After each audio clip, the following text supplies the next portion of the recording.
वरना आपको कुछ एक्स्ट्रा पैसा देकर वहाँ पर जेरोक्स करवाना पड़ता है ऑफिस के अंदर। तो आप पहले ही जेरोक्स को बना लीजिए, जो भी डॉक्यूमेंट्स आप ले जा रहे हो उसका ओरिजिनल ले जाइए ज़रूर, और उसके साथ साथ 2 कॉपी जेरोक्स, उसके साथ साथ जेरोक्स आप अपने साथ कैरी कीजिए। उनसे मेरा इंस्टाग्राम पर बात होते हैं, मैंने उनसे पूछा, बहुत सारे नॉलेज मैंने उनसे लिया है। तो उन्होंने बताया कि बहुत सारे डॉक्यूमेंट्स वेरी करता है कि आपके स्टेट में ये डॉक्यूमेंट्स लगता है, मेरे स्टेट्स में कुछ ये डॉक्यूमेंट्स लगता है, तो कुछ इधर उधर हो सकता है डॉक्यूमेंट्स की अगर बात करें। पर मैंने आपको जो स्टैंडर्ड डॉक्यूमेंट्स बताया ना, उस स्टैंडर्ड डॉक्यूमेंट्स हर कहीं पर एप्लीकेबल होता है। तो आप अपने जो स्टैंडर्ड डॉक्यूमेंट्स हैं उसको सही करके रखिए, आपको कोई भी प्रॉब्लम नहीं आएगी। अगर आप कर सकते हो, आप इसके लिए कैपेबल हो, तो आप ज़रूर इसी एनआर पे ही अप्लाई करिएगा। और इसके लिए आपको सिर्फ आपका टेस्ट, इनमें से जो भी आपके पास अवेलेबल होगा सही होगा, आप इनमें से कोई भी 3 डॉक्यूमेंट्स अपने साथ ले जाना, आपका पासपोर्ट ज़रूर बन जाएगा। नमस्कार दोस्तों, तो मैंने अपने पिछले वीडियो में ही आपको बताया था कि अगर आप घर में बैठे ही अपना पासपोर्ट के अप्लाई करना चाहते हो, तो घर में बैठे बैठे ही आप अपने पीसी से, लैपटॉप से या फिर अपने मोबाइल से खुद अपने हाथों से कैसे इसको पासपोर्ट को अप्लाई कर सकते हैं, ताकि आपको बहुत सारे पैसा देकर आपको कोई भी ऑनलाइन सेंटर जाके इसको अप्लाई ना करना पड़े। तो मेरे पासपोर्ट सीरीज के इस सेकंड वाले वीडियो में, ये वाले वीडियो में मैंने आपको दिखा दिया है, समझा भी दिया है स्टेप बाय स्टेप कि आपको कैसे पासपोर्ट को अप्लाई करना है घर में बैठे ही अपने मोबाइल से। तो ज़रूर आप इस वीडियो को चेकआउट कर सकते हो, और अगर आपका कोई भी क्वेरीज हो तो मुझसे पूछ सकते हो। मैं डिस्क्रिप्शन पर इस वीडियो का लिंक जरूर दे दूंगा, और इस वीडियो के खत्म होने के बाद वो वाला वीडियो भी आपके सामने आ जाएगा। और आज के इस वीडियो में हम बात करने वाले हैं कि आप पासपोर्ट को जब ऑनलाइन में अप्लाई कर लेंगे अच्छी तरीके से, उसके बाद आपको कहां पर उस फॉर्म को जमा करने के लिए जाना होगा, आपके साथ क्या क्या डॉक्यूमेंट्स लाना होगा, मतलब कि आपको डॉक्यूमेंट्स क्या क्या ले जाना होगा आपके साथ, और कब जाना होगा, कैसे जाना होगा, किस तरीके से क्या प्रोसेस रहते हैं। तो आज के इस वीडियो पर सारा का सारा कुछ हम डिस्कस करने वाले हैं, ताकि आपके वेरिफिकेशन के वक्त आपको कोई भी पासपोर्ट ऑफिस में जाकर कोई भी दिक्कत ना आए, कोई भी प्रॉब्लम को फेस ना करना पड़े। तो सबसे पहले तो जब आप अपने पासपोर्ट को, अपने जो पासपोर्ट एप्लीकेशन है उसको ठीक तरीके से फिलअप कर लेंगे, तो उसके बाद क्या होगा, वहीं पर आपको एक अपॉइंटमेंट डेट एंड टाइम दिया जाएगा।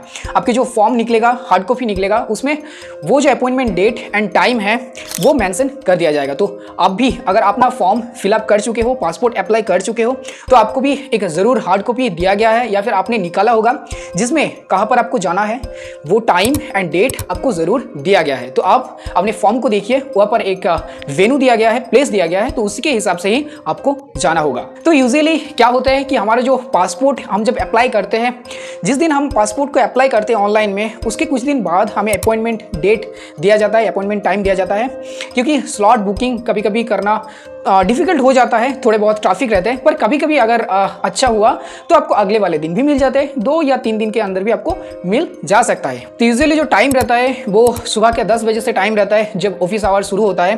तो ऑफिस आवर के जो फर्स्ट आवर होते हैं ना, उसमें ही आपको टाइम अपना दिया जाता है, मतलब कि सुबह के 10 बजे से आपको दोपहर तक का टाइम देखने को मिल जाता है, उसके बाद भी दिया जाता है, पर ज़्यादातर क्या होता है 10 बजे से लेकर दोपहर तक का टाइम दिया जाता है। तो मेरे केस में मैंने जब पासपोर्ट के अप्लाई किया था, मुझे जो टाइम मिला था वो सुबह के 11 बजकर ऐसे टाइम मुझे दिया गया था। तो मैंने 9 बजे से ही, मतलब पासपोर्ट ऑफिस में चला गया था 9 बजे ही, और उसके बाद मुझे 11 बजे बुलाया गया था वहाँ पर, और उसके बाद मेरा जो प्रोसेस है वो वहाँ पर कंप्लीट कर दिया गया था। तो जो भी आपको टाइम दिया गया है आपके पासपोर्ट एप्लीकेशन पे, उसी के हिसाब से आपको घर से निकलना है और टाइम पे पहुँच जाना है।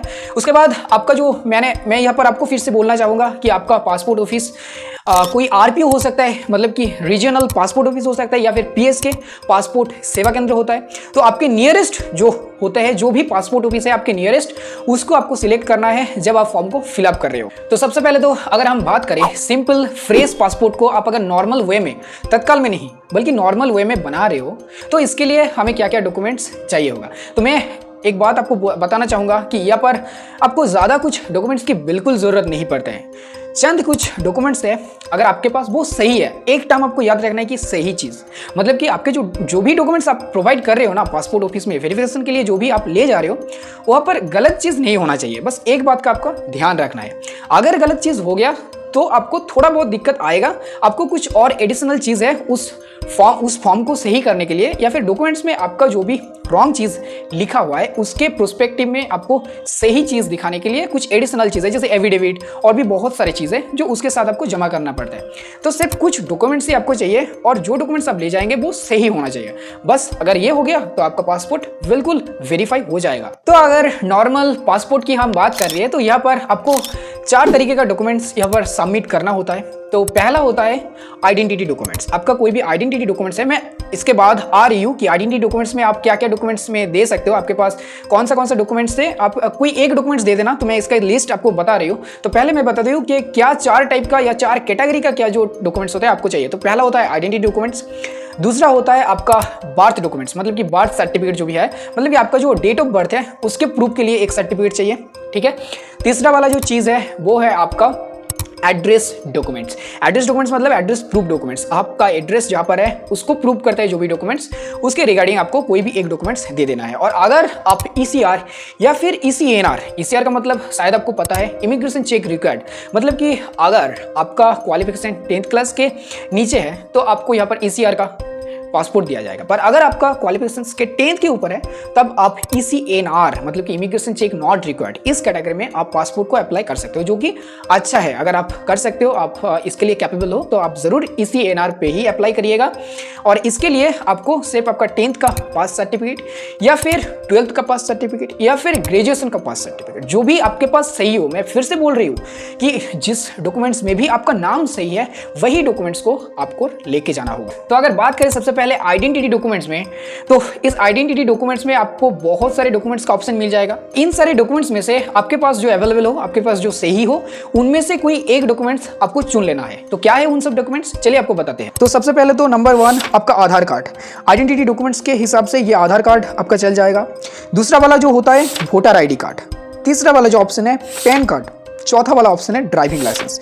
इनमें से कोई भी एक डॉक्यूमेंट्स आप सिलेक्ट कर सकते हो और ले जा सकते हो। तो अब अगर हम बात करें अपना एज प्रूफ डॉक्यूमेंट्स की, तो यहाँ पर आपको कुछ डॉक्यूमेंट्स कुछ ऑप्शन में दिया जाएगा। तो इनमें से कोई भी एक जो भी आपके पास अवेलेबल हो उसको आप सिलेक्ट कर लेना। तो सबसे पहले तो आप अपना ड्राइविंग लाइसेंस को भी अपने एज प्रूफ डॉक्यूमेंट्स के हिसाब से ले जा सकते हो। अपना पैन कार्ड भी यहाँ पर दिया जा सकता है। अपना बर्थ सर्टिफिकेट, ये जो बर्थ सर्टिफिकेट है ये बहुत इंपॉर्टेंट है, स्टैंडर्ड है। अगर आपके पास ये अवेलेबल हो तो आप ये ज़रूर ले जा सकते हो। और अगर आपके पास आधार कार्ड हो तो आधार कार्ड को भी आपको एज एज प्रूफ डॉक्यूमेंट्स के हिसाब से आप इसको सिलेक्ट कर सकते हो। तो इनमें से कोई भी एक आप ले जा सकते हो। और अगर हम बात करें एड्रेस प्रूफ डॉक्यूमेंट्स की, तो यहाँ पर भी आपको बहुत सारे डॉक्यूमेंट्स का ऑप्शन मिल जाएगा। तो इनमें से कोई भी एक ऑप्शन आप चुन लेना। कोई भी एक डॉक्यूमेंट्स जो आपके पास सही है वो आप ले जा सकते हो। तो क्या है वो डॉक्यूमेंट्स, चलिए बताते हैं। तो एक नंबर पे होता है आधार कार्ड। आधार कार्ड देखिए बहुत सारी जगह पर आपको कॉमन देखने को मिल रहा है, ये आपको मिल जाएगा। दूसरा होता है वाटर बिल। तीसरा होता है इलेक्ट्रिसिटी बिल। चौथा टेलीफोन बिल। 5वां वोटर ID। 6 में आप रेंटल एग्रीमेंट को ले जा सकते हो। 7वां बैंक पासबुक अगर आपके पास अवेलेबल हो तो उसका कॉपी आप ले जा सकते हो। गैस कनेक्शन बिल आप ले जाएंगे ज़रूर। इनकम टैक्स असेसमेंट ऑर्डर, ये भी अगर आपके पास अवेलेबल हो तो ये आप ले जा सकते हैं। और मैंने आपको पहले ही बताया कि अगर आप ECNR के लिए एप्लीकेबल हो इस कैटेगरी में, तो उसके लिए आपको सिर्फ एजुकेशन क्वालिफिकेशंस की ज़रूरत पड़ती है। वरना अगर आप ECR में बना रहे हो तो कोई भी क्वालिफिकेशंस डॉक्यूमेंट्स की आपको ज़रूरत नहीं पड़ेगी। तो ECNR पर अगर आप बना रहे हो तो उसके लिए आपको 10th का सर्टिफिकेट या फिर 12th का सर्टिफिकेट या फिर ग्रेजुएशन का पास सर्टिफिकेट जो होता है उसको आपको ले जाना होगा। तो देखिए यहाँ पर बहुत सारे डॉक्यूमेंट्स है। तो सारे डॉक्यूमेंट्स का नाम सुनकर शायद आपको कुछ गड़बड़ हो सकता है, मतलब बहुत सारे डॉक्यूमेंट्स हैं तो आपको लगेगा कि क्या क्या डॉक्यूमेंट्स हम ले जाएं। तो मैं आपके हेल्प के लिए थोड़ा सा इसको शॉर्ट लिस्ट कर देता हूँ, मतलब कि जो भी स्टैंडर्ड डॉक्यूमेंट्स लेना चाहिए आपको उसका एक शॉर्ट लिस्ट मैं आपको बता दे रहा हूँ। इनमें से कोई भी आपके पास, इनमें से जो भी आपके पास अवेलेबल होगा सही होगा।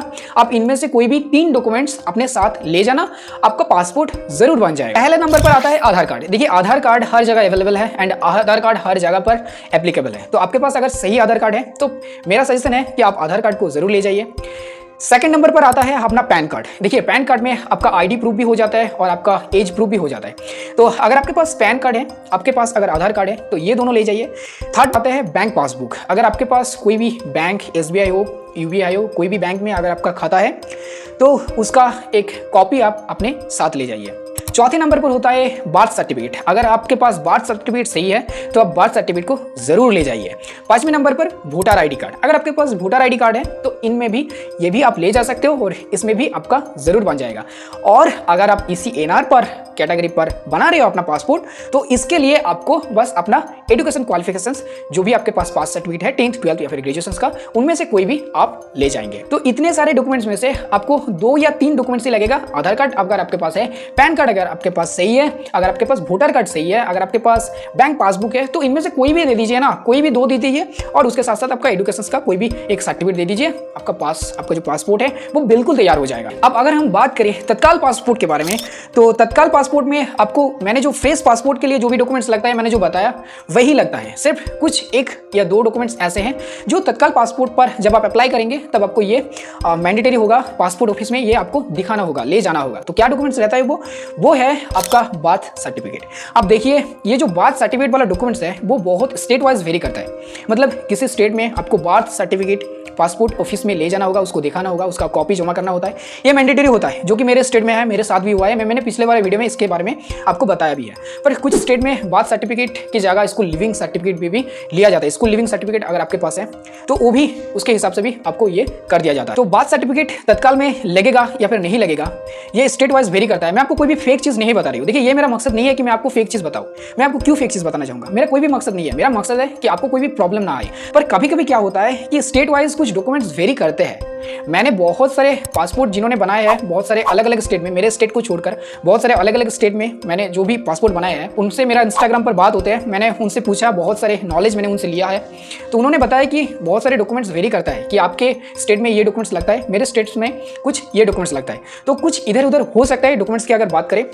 पर मैंने आपको जो स्टैंडर्ड डॉक्यूमेंट्स बताया ना, उस स्टैंडर्ड डॉक्यूमेंट्स हर कहीं पर एप्लीकेबल होता है। तो आप अपने जो स्टैंडर्ड डॉक्यूमेंट्स है उसको सही करके रखिए, आपको कोई भी प्रॉब्लम नहीं आएगा। और अगर आप इसको और ज़्यादा पढ़ना चाहते हो, चीज़ों को जानना चाहते हो, तो मैं ज़रूर आपको बोलूँगा कि आप www.passportindia.gov.in हमारे जो गवर्नमेंट का ऑफिशियल वेबसाइट है वहाँ पर जाइए। वहाँ पर सारा का सारा जो डॉक्यूमेंट्स दिया गया है उसका चेकलिस्ट है, वहाँ पर आप चेक कीजिए, फाइंड आउट कीजिए, आपको सारा कुछ मालूम पड़ जाएगा। तो इनमें से बस कुछ डॉक्यूमेंट्स जो भी आप ले जाते हो पासपोर्ट ऑफिस में वेरिफिकेशन के लिए, तो उस डॉक्यूमेंट्स का ओरिजिनल डॉक्यूमेंट्स आपको जरूर ले जाना होगा। और उसके साथ साथ आप, मेरा सजेशन यह है कि आप 2 जो जेरोक्स है, 2 कॉपी जेरोक्स जरूर अपने साथ कैरी कीजिए। वहाँ पर जेरोक्स लगता है, जेरोक्स तो 1 कॉपी देना ही पड़ता है। तो मैं आपको बोलूंगा कि आप अपने साथ 2 कॉपी जेरोक्स ले जाइए, ताकि आपका अगर 1 कॉपी में कुछ प्रॉब्लम आता है तो आप दूसरा प्रोवाइड कर सको वहाँ पर। वरना आपको कुछ एक्स्ट्रा पैसा देकर वहाँ पर जेरोक्स करवाना पड़ता है ऑफिस के अंदर।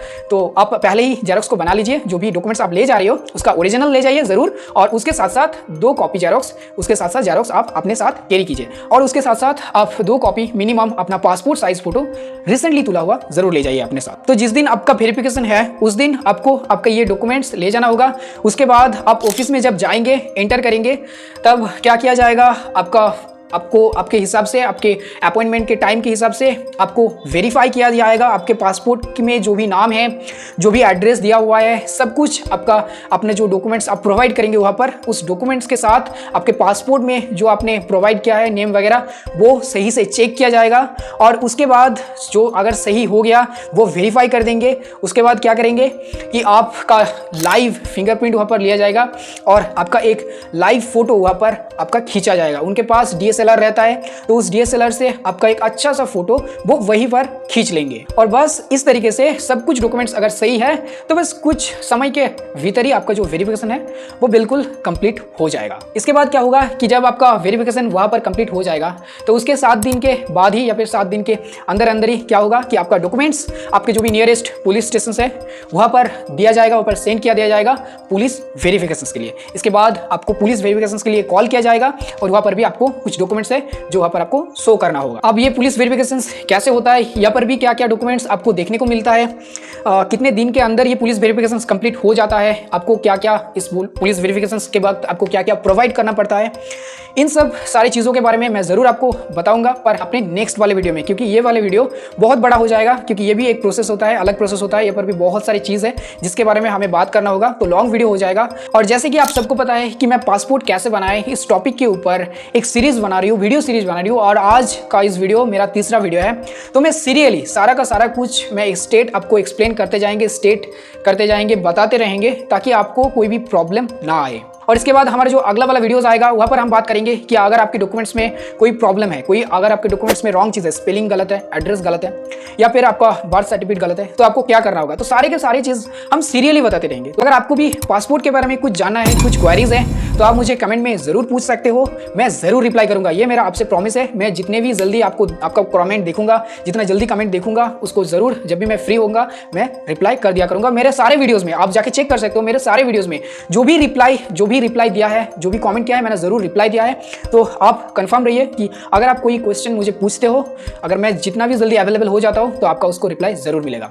और हाँ, मेरा इंस्टाग्राम ID भी दिया हुआ है, ऊपर मेंशन कर दिया गया है।